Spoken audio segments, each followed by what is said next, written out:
السلام عليكم ورحمة الله وبركاته. بسم الله والحمد لله والصلاة والسلام على رسول الله. My name is Hussein and I'm an ISGH volunteer, inshallah. Today we have a great event, Zakah Made Easy by Shaykh and Dr. Ma'in Al-Qudah. And he is, mashallah, professor of Islamic finance. He's the CEO and the co-founder of Guidance College. And Alhamdulillah, he's well known throughout the Houston area and the US and basically in the globe, Alhamdulillah. With that, inshallah, I'm gonna just invite Sheikh. Sheikh, assalamu alaikum wa rahmatullahi wa barakatuh, and Alaikum welcome. assalam wa rahmatullahi wa barakatuh. Thank you for having me. Thank you. Inshallah, anytime. So, inshallah, with that, we just jump into it, Sheikh. Whenever you're ready, inshallah, go ahead. Bismillah. Alrighty.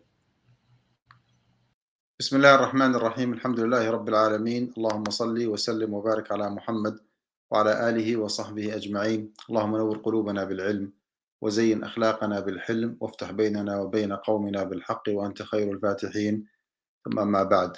Respected brothers and sisters, Assalamu alaikum wa rahmatullahi wa barakatuh. Jazakum Allahu khairan for joining this event. I ask Allah subhanahu wa ta'ala to make this event and your scale and your hasanat, inshallah, in the day of judgment. Thank you so much for the ISGH for taking the initiative of educating our community, giving me the opportunity to serve. It's always a pleasure to be in the ISGH platform to communicate with our community, whether on site in the masajid or online. Our topic for today will be Zakah Made Easy. I think this is a wonderful timing for us since the month of Ramadan is approaching and coming soon. We ask Allah subhanahu wa ta'ala to make it a source of barakah and blessing and freedom from the hellfire for all of us and for all Muslims. Allahumma ameen. Most of us, if not even all of us, prefer to calculate and pay zakatul mal in the month of Ramadan, which is a good sign, by the way. It shows that, alhamdulillah, we care about hasanat. We want to do a smart investment with Allah subhanahu wa ta'ala by paying our zakah in the month where the reward is multiplied. Brother Hussein, if I can share the slides, please. There you go. This slide actually, or this presentation has 60 plus slides. I don't think we can go through it slide by slide. Let me just focus on, I would say, the most important concepts of zakah related to us Muslims in the USA. As simple as that. Let me start with substituting zakah by taxes. Rest assured that the tax that you pay to the government is insufficient, and cannot be an alternative of paying zakatul mal. You pay zakatul mal as a Muslim, and you pay tax as an American citizen or legal, alien or permanent resident in the United States. Completely two different expenditures, completely two different, concepts. So paying zakah is insufficient from paying tax. Paying tax is insufficient, from paying zakah. Some maybe differences between zakah and taxes. I forgot to say that we are still actually in the tax season. We are still filing and reporting to the IRS, to pay our income tax. So this is a great time actually to discuss both of them. Look at the slide here. Zakah is paid on one's remaining wealth. Say, for example, that in 2021 you made $100,000 straight. Okay, in the month of Ramadan, where you mark your calendar to pay zakah, you found out that you have only $10,000 remaining. The $90,000 have been spent throughout the whole year long. You start your zakah calculation based on the $10,000, regardless of what you have, or regardless of regardless of how much you have made throughout the whole year long. Unlike when you file for your tax, right? You start the math in our example with the $100,000. In the zakah, you start the math with $10,000. Tax rate is progressive. The more money you make, the higher the tax rate or the bracket actually will be. When it comes to zakah, it's a fixed one. Zakatul naqdain, gold, silver, whatever is equivalent to gold and silver, which is cash money that we have nowadays, it's 2.5%, whether you the amount is 10,000 or 10 million dollars, it does not make any difference. What are the zakatable wealth? What is to be taken into consideration to calculate zakatul mal? All the cash that you have, whether for saving purposes, for investment purposes, for consumption purposes, it does not make any difference. Whether that money, has been in your possession for 1 year only, or for more than 1 year. You have an amount that you already paid zakah on it last year, but you still have that amount. Is it to be included or to be excluded? It is to be included.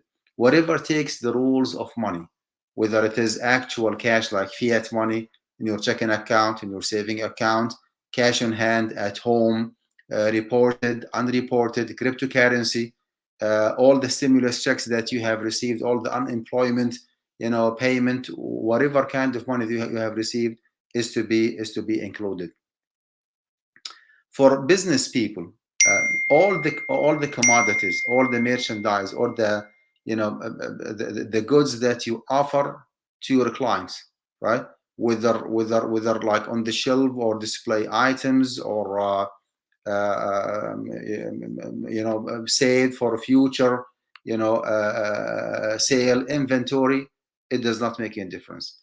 All the exploited assets, like for example rental properties, you have an apartment for rent, right? That is to be included. You do not include the market value of the condominium or the apartment. You include the lease revenue, the money that you have made out of leasing that apartment. Any kind of exploited assets could be, for example, a taxi cab, right? The market value of the vehicle that you use, that you offer transportation, services through, is not taxable. Is not. But the money that you made out of like using that vehicle actually is the zakatable one. Agricultural products are included. Livestock are included. I'm not going to discuss those details because they are kind of irrelevant to Muslims in the US. There is another category called the treasury troves. Nowadays, oil and gas business, mining business. Oil and gas business, not for the employees who work for Shell or for ExxonMobil, no. Oil and gas in a sense that if you are the owner of that oil and gas business, then you are the one who's supposed to pay zakah. Employees and professionals actually have different way of calculating zakah. Oil and gas, mining business actually are the same.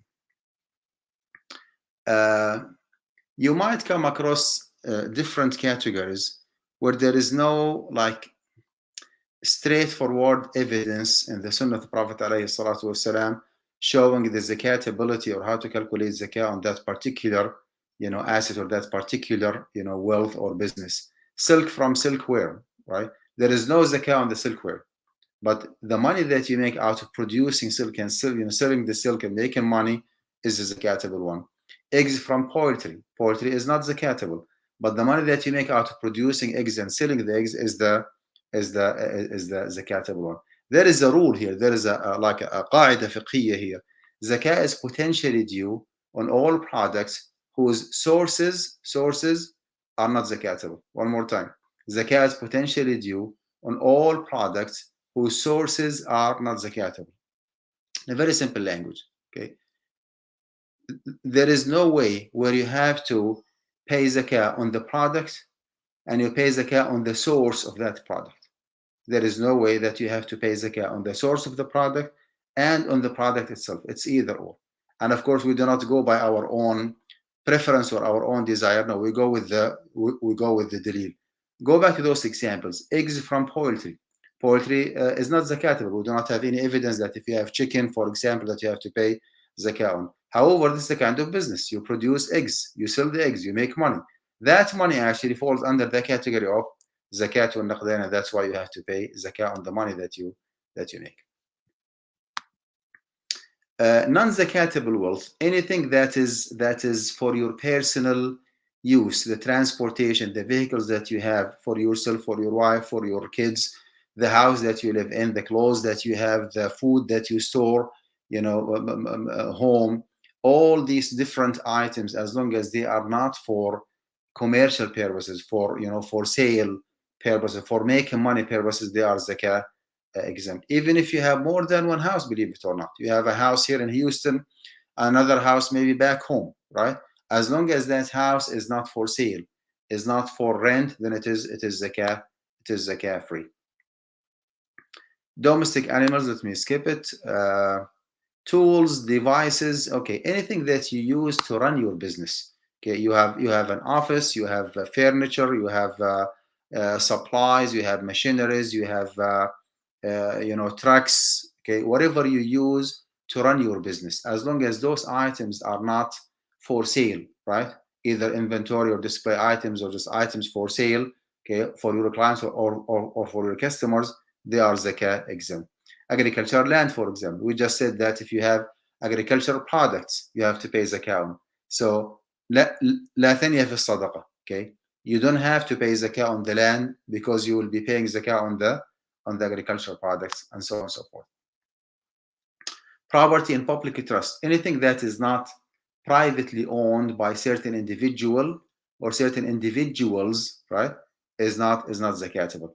We have Islamic organizations, and they're here in the US. In their bank account, their checking account, you might find hundreds of thousands of dollars. Well, that money is not owned by certain individual, and thus it is not zakatable.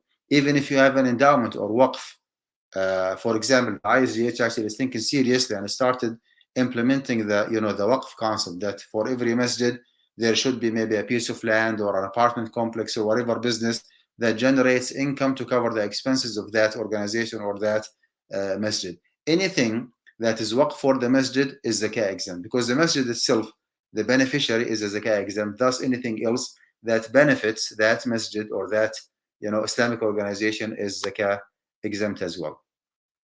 Allah forbids if someone got involved in any haram way of generating fund. Money came through forgery, extortion, like taking money by force from others, through bribery, through fraud, through cheating, embezzlement, monopoly, any haram source of income or haram practice.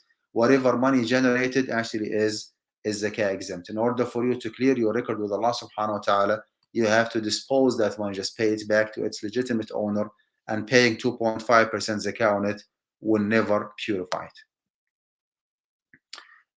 Who's supposed to pay zakah? Of course, I mean, zakah is a formal act of worship. So Muslim is the one who's supposed to pay zakah, and you have to have a nisab. A nisab means the threshold, means a minimum amount of money or minimum volume of wealth that if you reach it, then you have to consider paying zakah. But if you are still below the nisab, the threshold, then you are zakah exempt. Now, the status of the individual himself, whether that individual is an adult, is a minor, is orphan, does have his parents, does not have his parents, or one of them mentally capable, mentally challenged, it doesn't make any difference, because zakah actually is a financial ibadah and not a physical one. Why? Like minors are not required to fast in the month of Ramadan or to pray the 5 daily prayers, because they are minors, right? Because those ibadat are physical ones. Those kids are not required or mandated to perform Hajj, right? But when it comes to zakah, it's completely different. Zakah is a financial ibadah. So if that minor, if that kid is unable to calculate his or her zakah, then his legal guardian or financial advisor or wealth manager, whosoever takes care of his financial affairs, is the one who is supposed to calculate zakah on his behalf and pay it actually on his behalf. Exclusive ownership, okay, is a condition. You have a very small business, okay, of $10,000, and the nisab or the threshold is let's say $6,000, for example, right? And your share from that business, okay, you have a partner, you have 5,000 and he has 5,000, and your partner is a non-Muslim, so someone who is not like addressed with the rules of zakah. So he has 5,000 and you have 5,000, and the nisab for this year is, for example, $6,000. Your share is only 5,000. You are zakah exempt. You don't have to pay zakah on the business because it is below the nisab. Another criteria is ability of growth, actually or potentially. Potential growth means cash money. if you decide to store that money, to put it in your checking account without investing it, it's still subject to zakah. Even if you have paid already zakah on it last year or last years, as long as this year you still have a nisab, right? Threshold. And by the way, the nisab is 85 grams of gold. So you need to do some math in the zakat due date and find out how much is the 24 carat gram of gold, right? Most probably around $50. Simple math: 85 grams of gold times $50. That's $4,250. It means that if you already reach that amount or more, then you have to pay zakah. The net amount after all deductions, as I will be explaining, if the net amount is still $4,250 or more, then you have to pay zakah. Passage of one lunar year means that you don't have to pay zakah every month. I know some brothers and sisters who prefer to deduct 2.5% from their paycheck, right? Can you do that? Yes, you can. Do you have to do that? No, you don't have to. You don't have to. Zakah is to be paid only once a year. Only once a year. So when it comes to paycheck or professional fees that you receive, right? You should not, worry about the cash flow that you experience throughout the whole year long. Just find out how much money you have available, owned, available, accessible to you in the zakat due date in the month of Ramadan. Whatever money is remaining from whatever you have received throughout the whole year long is the zakatable one. You have to have full access to that wealth. So if you do have a kind of income, kind of investment, say for example retirement account, right? Whether individual retirement account or employer-based retirement account, 401k, 403 pension plan, whatever the account might be, right? Since you have limited access to it, you don't have to pay zakah on everything that you have in your 401k. And I will explain, inshallah, more just after a few minutes. Threshold versus poverty line. Some people actually get confused. They think that if someone is falling under the poverty line, that individual is an eligible zakah recipient. And if someone actually is above the poverty line, then he has to pay zakat al-mal. Well, this is inaccurate. This is absolutely incorrect. There is no connection, there is no intersection or connection between the threshold and the poverty line. Poverty line is a governmental / economic standard to determine eligibility of people receiving certain support, whether financial or non-financial support from the government. This has absolutely nothing to do with the threshold. So it's very, very possible for someone to be under the poverty line, yet he or she has threshold, he has reached a threshold in livestock or cash money or agricultural products, like he has a farming business, for example, and he did constitute an nisab. Well, that person has to pay zakat al-mal even though he is under the poverty line. And vice versa. It's very, very possible to find someone who is above the poverty line, yet an eligible zakah recipient. Someone makes $5,000 a month, but the legitimate need of that individual is $6,000 or $7,000 a month, right? That person, believe it or not, is an eligible zakah recipient, although he is way above the poverty line, but still he can claim zakat. Now it's up to the masjid or to the zakah organization to give him or not to give him. That's different, different discussion. But is he an eligible zakah recipient or not? The answer is yes, because he makes money less than what he needs. You have different assets, none of them reached a nisab. You have some cash money that is less than $4,250. You have some cattle that less than the nisab. You have some, crops that are less than the nisab. Do you have to, add up or to combine those different components together to constitute a nisab? You do not have to, because every single category has its own criteria. You wait for the cash money until you constitute $4,250. You start paying zakah on the money that you have, or whatever takes the same status of money. You wait until you reach khamsatu awsuq, right? 1,400 plus, I think, pounds of actual crops, right? Dry crops. then you have to consider paying zakah on that. You wait until you reach, 5 camels, for example, or 40 sheep or goat, and then you start paying, zakah on that particular kind of wealth or asset that you have. You do not have to be consistent in owning the threshold throughout the whole year long. Okay, you constituted the nisab threshold in the month of Rajab. Of course, we go with the lunar calendar, not with the Gregorian one, by the way. So in the month of Rajab, you found out that you constituted $4,250, and then throughout the whole year long, from that Rajab until the month of Rajab of next year, you experienced a kind of fluctuation, right?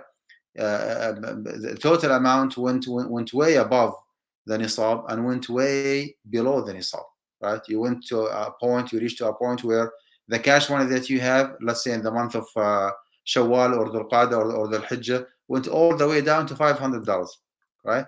And then in Rajab of next year, okay, you retrieved, like you went back to normal, and you do have a nisab. The question here, since you went below the nisab, will that interrupt your hawl? Do you have to start all over? You do not have to start all over. Regardless of the fluctuation of ownership, or the fluctuation of the amount that you own throughout the whole year long, if you ended up in the month of Rajab of next year still having $4,250 or more, then you have to pay zakah regardless of what happened throughout the whole year long. Salaries and professional fees. You work as a professional, as an employee. You receive your paycheck every 2 weeks or every month, right? As I said, I mean, some people prefer to be in the safe side and to deduct 2.5% zakah every month. They can do that, but they do not have to do this. So zakah has to be paid annually and not monthly. And subhanAllah, there is a hikmah, there is a wisdom behind that, which is to give you the opportunity of investing the money. You need to take a breather. You need to take your time to conduct a business, and that business would flourish and make a profit. From that profit, you pay the zakah, the 2.5%. However, if you decide to pay on monthly basis, no one can blame you, but you do not have to, pay zakah on monthly basis. How to handle the salary and the professional fees? You are a physician. You have your own office, your own practice, an attorney, engineer, consultant, whatever the profession might be. You provide professional service, to your customers. You receive money almost on daily basis. Every other day you receive a check or money from one of your clients or one of your patients if you are a doctor. How to handle zakah on the cash money? As I said several times, do not worry about the cash flow that you experience throughout the whole year long. Okay, your main source of income is your professional service that you provide. You are an attorney and you do not have any other source of income other than the legal service that you provide for your clients or your customers, right? You already established a nisab. Most probably you do have in your bank account $4,250. As long as that nisab is established, whatever you make on top of it will be taken the same rule of the nisab. Okay, zakah has to be paid on the nisab, on the threshold, and whatever is added up to the threshold on an annual basis. This is actually the proper meaning of the passage of one lunar year. Otherwise, if you want to go with the literal meaning that every single payment has to stay in your position for 1 year, you're going to end up having more than 200 to 300 different zakat due date, which is absolutely incorrect. So you just find out, make sure that the nisab is already established. You do have $4,250 coming from the same source of income. Whatever is added up to it will be taken the same rule of the nisab. 1 or 2 days before the month of Ramadan, you received a check of $20,000, and it stayed in your checking account for only 1 or 2 days, and then Ramadan started. Do you have to include those $20,000 in your zakah calculation? You pay zakah on them? The answer is yes, you have to. That is the extra money, the surplus on top of the nisab, is called al-mal al-mustafad, the extra or the gained money. It takes the same rule of the nisab. Jewelry and ornament, to my knowledge, according to the strongest opinion, the jewelry and the ornament that you have, or I'm sorry, your wife and your daughters, have, is zakah exempt. You do not have to pay zakah on the jewelry that your wife has, as long as the value of the jewelry is within the average that other sisters, other ladies in the society have, whatever the average might be. Of course, the average in the USA in 2022 is different than the average in USA back in 1950 or 1960. Nowadays, the average here in the USA is different than the average in Algeria or in Bangladesh or in Jordan or in Yemen, right? It differs from one society to another. Find out how much is the average. If what your wife has is within the average, number one. And number two, for her personal use, okay, there is no profit motive behind it. You do not buy and sell actively in the market, you and your wife. You do not have that understanding that whenever the price goes up, we sell what we have. Whenever the price goes down, we buy like more gold. No, it is not the case, right? Even if your wife does not use that jewelry like, periodically, okay, frequently, even if she uses some of the jewelry she has maybe once a year, right? As long as that jewelry is for her personal use, right? Not for commercial purposes, for buying and selling, then she does not have to pay zakah on it. The vast majority, if not even all, our respected brothers and sisters from the subcontinent, the Pakistani, the Indian, and the Bengali community, they are like strict followers of the Hanafi madhab. And based on the Hanafi madhab, they have to pay zakah on the jewelry. If that is the case, I would say, Jazakallah khair, keep up the good job. Do not stop paying zakah. Keep paying zakah on the jewelry that your wife has. Of course, I mean, the more zakah you pay, the more reward you'll be getting from Allah subhanahu wa ta'ala. But if you ask me a question, okay, do I have to pay zakah? My answer is no, you do not have zakah as long as that jewelry is within the average and for your wife's personal use. There's a big difference between can I pay zakah on the jewelry versus do I have to pay zakah on the jewelry. Of course, you can, but you do not have to pay zakah. Retirement account. This is like a kind of a contemporary issue where if you go back to the traditional, fiqh like books, you will not find a straightforward answer to it. Okay, we have three different schools here. Some people believe that your retirement account is zakatable in full. You have to pay zakah on 100% of whatever you have, regardless. Some people think, or some people of knowledge actually think that your retirement account is zakah free, okay, because you do not have an access to it. We did discuss this issue within our fiqh council, the Assembly of Muslim Jurists of America, AMJA, and we came up with a conclusion that the most reasonable opinion is that yes, you have to pay zakah only on the accessible or the withdrawable amount. So you go with this formula here. You go with the withdrawable amount, how much you can withdraw in the month of Ramadan. You have $100,000 worth of investment in your 401k. And when you talk to your financial advisor and ask him how much I can withdraw if I'm to apply for hardship, or sometimes they call it emergency, he said, okay, you have an access up to 50%. So the withdrawable amount that you have, is 50,000. That 50,000 is not the take-home amount, right? This is the gross amount. If you decide to proceed, you will be penalized. You will be charged maybe interest, processing fees, tax. Sometimes you do the math, you deduct all these different deductions, and the net amount is the zakatable one. If you want to be in the safe side, you pay zakah on that net amount based on 2.5% zakah rate. And if you want to go with the book and not to pay anything on top of the zakah, then you still can deduct another 15 to 20% fixed assets from that amount, and you pay zakah on the rest. Why those 15 to 20%, maybe 10, 15%? Because the stocks that you have in your portfolio and the retirement account do not represent Commodities and merchandise, 100%. Every single company does have its own fixed assets, like offices, like machineries, like tools, devices, software, computers, furniture, and so on and so forth. So you can deduct 15, 20%, and you pay zakah on the rest. On the rest.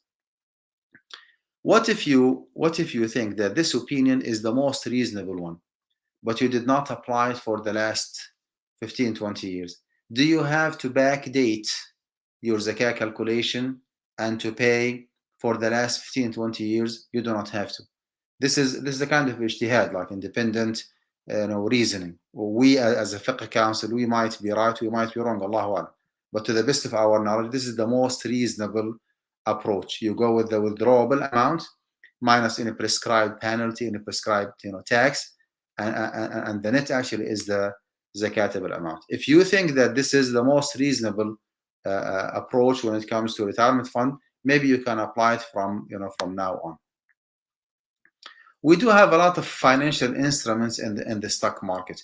Okay, now let's talk about investing in the stock market away from the 401k or 403 or any kind of retirement account. By the way, if you do have a pension plan, most probably you won't be having an access to it. There's nothing called like hardship or emergency or you cannot withdraw from your pension plan. If that is proven, then your pension plan actually is zakah exempt. You wait until the age of retirement, or Allah forbids, in case of like death or disability, then you will be having an access to that, to that account. Financial instruments could be stocks, could be bonds, could be derivatives, could be options, could be futures. I would highly recommend that you stay away from any kind of futures, any kind of options whatsoever, and of course, make no mistake about it, any kind of bonds. Bond actually is an interest-bearing loan. You are not supposed to trade in bonds in the stock market. It means that you lend the federal government certain amount of money. Upon the maturity of that bond, you will be getting your principal back plus a certain amount that's interest. So bond is not an option for fact. The vast majority, maybe 99% of the options and futures and derivatives, CDS, CDO, whatever the future might be or the derivatives might be, are not an option for you. Limit yourself to stocks and only stocks. Not only that, stocks belong to companies where their core business, their main business, is a halal one. Generally speaking, you have an investment in the stock market outside your retirement account. If you are happy with the dividend that you make, right? You do not trade, you do not speculate, you do not buy and sell on a regular basis. Then you don't have to pay zakah on the book value or the market value of the account. You pay zakah on the dividend only. Now, if you treat the stocks that you have as a trading assets, all the stocks that you have in your account, whether a brokerage account or mutual fund or a simple investment account, you treat them as trading assets. Everything is for sale, and you keep like watching the news and you pay and you buy and you sell. If that is the case, then you have to pay zakah on the market value, okay, on the like book value of the account that you have, and the profit or the dividend as well. So it depends on your practice. If you consider what you have as an exploited asset, right? Stocks are not for sale. Okay, you are just happy with the dividend that you make, then you pay zakah on the dividend. If you trade in the stocks that you have on a regular basis, you are active in the market, then you have to pay zakah on everything.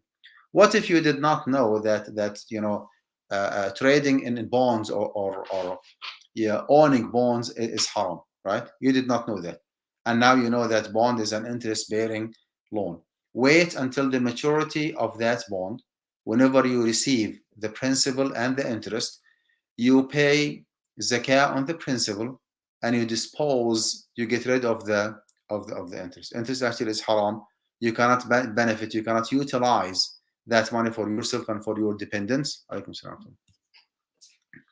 While the principal itself actually is a zakatable one. Options, futures, derivatives, as I said, stay away from them.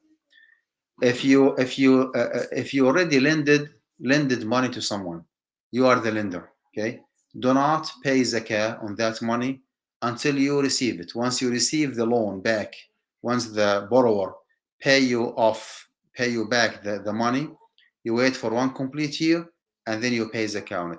Now for the borrower himself, if he borrowed from you $10,000 and he kept that money in his possession and his ownership for one complete year, then he has to pay zakah on it, right? Okay. Whenever you, as a lender, whenever you receive the money, you wait for one complete year and then you pay zakah on it. Every single payable, as long as it is due in the month of Ramadan, it is deductible. You ended up having $25,000 money, okay, in your checking account, cash in hand at home, $25,000. This is actually the virtual pool of money, the virtual pool of money, or zakatable money. However, you found out that by the beginning of Ramadan, you did not finish paying the IRS your tax. You still owe IRS another $3,000. You put them aside. You deduct them from the $25,000 that you have. You still owe the mortgage company, and I'm not talking about mortgage whether it is haram or halal. That's a different discussion. I'm talking about the deductibility of the mortgage payment, right? You found out that you have $2,000 monthly payment. You put it aside. You deduct it from the $25,000. You still have to pay $500 for the furniture, another 500 or 700 for the car. Everything that is due in that particular month of Ramadan is deductible. Whether that transaction is haram or halal, it doesn't make any difference. However, you cannot deduct the outstanding balance that you owe the mortgage company for the next 10, 15 years. Only and only the monthly payment that you have to pay. Business people actually ask about determining the value of the asset. Someone has a car dealership business. Some people prefer to go with what is called the book value or the invoice value. How much he already paid for those cars, okay? And he pays zakah based on whatever he has paid. That's called the book value or the invoice value. Some people, pay zakah based on the retail value, which is the listing price, how much you are asking for, okay? Asking, price for your customers to pay, to sell them the car. None of those two different ways actually is accurate enough. Do not go with the invoice value, because the invoice value might reflect the actual value, maybe more, maybe less, especially if you are involved in like food business or a snack business. Sometimes you make an order $5,000 a snack. For some reason, the snack is not sold. It got expired, right? Expired means its market value is zero. Okay, it's not fair to pay zakah on $5,000 invoice value while the market value in the zakah due date is zero, because the food is, or the snack is expired. So do not pay zakah based on the invoice value. Do not pay zakah based on the retail value, because this is the expected amount. I mean, this is what you are asking for.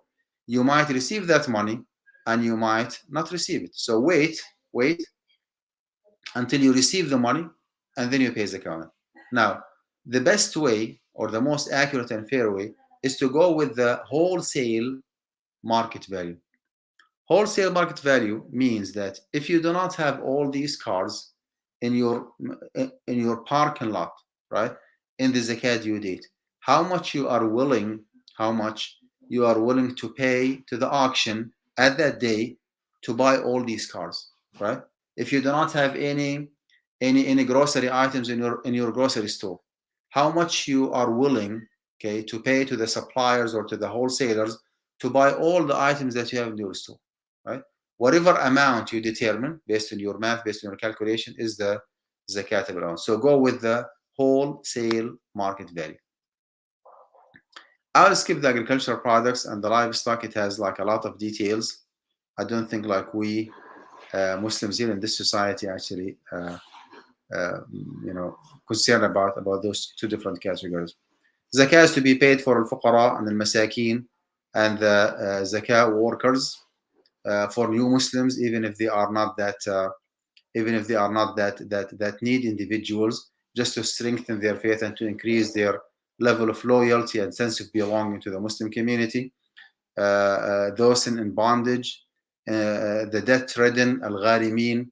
If someone actually is debt-ridden, not only in debt, no, debt-ridden in a sense that he borrowed money for a legitimate reason, he cannot save from his own income to pay it off, and that loan, that debt or loan is due, right? That person actually can ask or an eligible zakah recipient. Fi sabilillah means for the cause of Allah subhanahu wa ta'ala. It does not have to be the physical military activities, fi sabilillah, like physical jihad activities, any kind of effort to establish the deen of Allah subhanahu wa ta'ala, to protect the Muslim identity, to spread the words of Allah Azza wa Jalla through education, will be counted as fi sabilillah. Different fiqh councils issued a fatwa in different times, right? Starting with the Fiqh Council of the Muslim World League, right?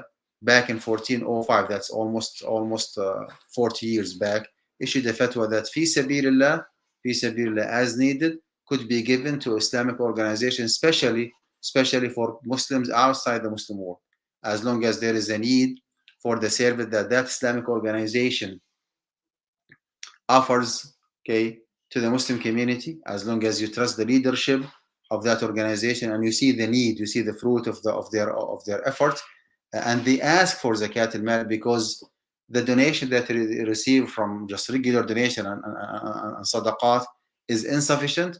As long as they ask for zakah, money to be paid, you can definitely pay zakat al-mal to support your Islamic organization. Based on that, can you pay your zakat al-mal for your local masjid, the ISGH masjid or other masajid that you attend? The answer is yes. Can you pay your zakat to the Islamic school, to the Islamic university, to the charity organizations, to any civic engagement or interfaith again, as long as there is a need for their service, you trust the leadership of that organization, they explicitly ask for your zakat to be paid to them, right? Then you can definitely pay zakat al-mal. When we say that zakat al-mal could be paid for masajid, it makes no difference whether the expenditure is for like buying the land or expanding the construction or starting a construction or covering the overhead expenses, the payroll, the maintenance. It does not make any difference. We have to make sure that our Islamic organizations are financially stable enough and they can perform without having any financial challenges. Ibn Sabil, the wayfarers nowadays, I would say for the refugees, and subhanallah, we have a lot of refugees here within the Houston area. So remember those brothers and sisters in your dua and in your zakah as well, under the category of Ibn Sabil. Ibn Sabil is technically different from the poor individual. Poor individual does not have money, neither here in the US nor back home. Ibn Sabil might be a wealthy individual back home, right? But because he is disconnected or stranded here in the US, does not have an access to his or her wealth back home, that person actually is Ibn Sabil. And because of his need, because of his current need while living in the US, despite the fact that he does have a lot of financial resources or wealth back home, that person actually is still an eligible zakah recipient. You cannot give your zakat to a rich individual for those who can work and make their own earning. Those like devotees who refuse to work, anyone who's explicitly stand against Islamic principles. Most according to the strongest opinion, zakah is a religious ritual. It is collected from Muslims, and it's fair enough to distribute that money to Muslims. This actually does not mean that you are not supposed to give any sadaqah or donation to non-Muslim needy individuals. You definitely can pay. It is a devotion, it is a sadaqah, it is a rewardable act. But when it comes to zakatul mal, I would suggest that you stay in the safe side. You go with the strongest opinion that zakah is a religious financial responsibility. It is collected from Muslims and paid back to Muslims. However, we do have a well-established debate regarding whether or not non-Muslim can take from zakat al-mal. Ascendants and descendants, you cannot give your zakat to your parents and your grandparents. You cannot give your zakat to your children and grandchildren, because there is a mutual, financial sponsorship responsibility between kids and their parents, right? Parents and grandparents, kids and grandchildren as well. Your wife, cannot take from your zakat because you have to sponsor her, right? Anyone that you are financially responsible to sponsor him or her cannot take from your zakat. Restrictions on distribution. Let me just go quickly. No maximum amount to give to one recipient. You found out that your zakah for this year is $5,000, right? And you found out that a certain individual in the community deserves that money the most. Can you exclude anybody else and give your zakah exclusively to that individual? The answer is yes. So no maximum amount, no obligation to distribute zakah to all the 8 categories. You can give your zakah only to masajid. طيب إن شاء الله حاضر. No obligations even to give all poor people in the area. No annual distribution is required. Paying on monthly basis is acceptable. Let me just elaborate more here. Okay, approximately every year you pay $6,000 zakah, and most probably you won't find enough cash money in the month of Ramadan to pay 6,000. Can you make an installment, like a prepayment for zakah? Yes, you can.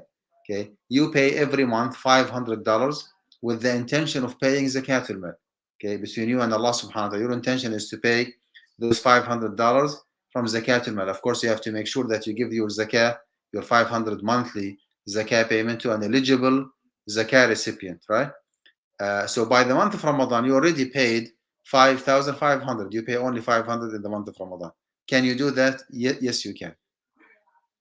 It's not the case. It's not the case if your zakah is 6,000 and you have 6,000 available and you have eligible zakah recipients waiting for your money, yet you decide not to pay your zakah or to make an installment for no reason.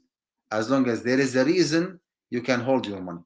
Okay, you put it in an account, like for zakah, you give it to an Islamic organization, you give it to somebody else to pay it on your behalf, whatever the case might be. As long as you do your own due diligence and you make sure that the third party or your wakil, right, representative, is trustworthy enough that you'll be taking care of your money, paying it on your behalf to the needy individuals, that would be fine.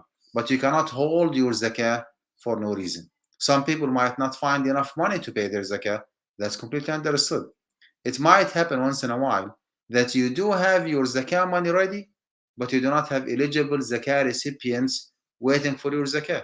You need to do some homework, some due diligence. You need to ask, you need to investigate until you find out who is the right organization to give it your zakah, who is the right individual to give him the zakah, or to right wakil, to give him the zakah to pay it in your behalf. The bottom line here is that as long as there is a legitimate reason behind holding your zakah, that would be fine.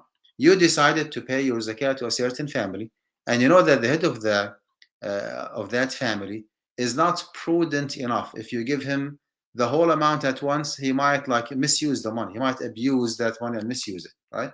Can you hold the money and you pay him on monthly basis? Yes, you can. Can you decide to avoid giving him cash money? Rather, you just buy, in-kind items like food or any supplies that they need, and you send it to that family. That would be absolutely fine, as long as you achieve, a maslaha and a benefit for the recipient, and you do it in a wise way.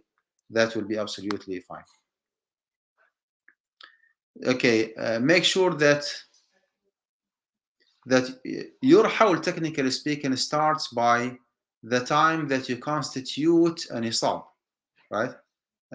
Most of us nowadays, including me, we just mark our calendar for the month of Ramadan to pay zakah, which is fine, because in the real life, it's really hard to remember which month of the year, which day you constituted the nisab, right? So we just check our calendar for the month of Ramadan, and we consider it as our zakah due date. You found out that your hawl in the month of Sha'ban, but you do not want to pay zakat in Sha'ban. You want to shift it to the month of Ramadan. Well, for the first year, you pay your zakat in the month of Sha'ban, and you pay one more month extra zakat.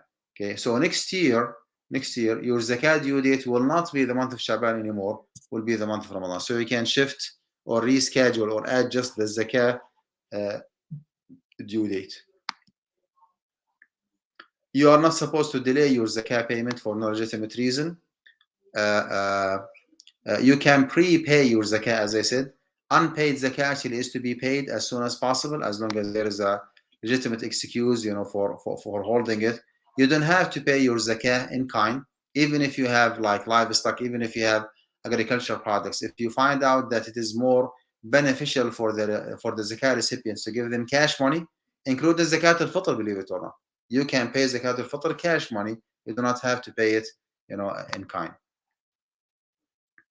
Valid zakat payment, you have to have the proper intention. You have to do your own due diligence to investigate. You find out, who is that person or that organization that you decide to give them your money. Make sure that you do some homework and find out that those, potential recipients are eligible zakat recipients. You can take care of your own zakat. You can give it to other people to pay it on your behalf. Let me suggest this.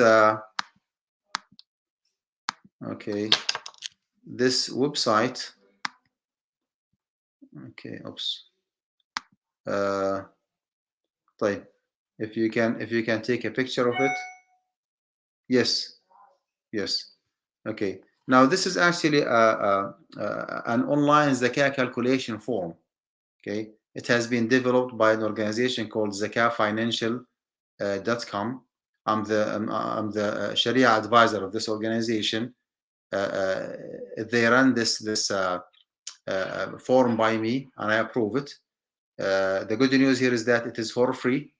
Okay, you just go to this form. I don't know how to copy and paste it. Can you help me? Suleiman, can you post this slide? Okay, yeah, please make it available for our attendees. Good news here is that this is like a free form. You don't have to pay for it. And the other good news is that you do not have to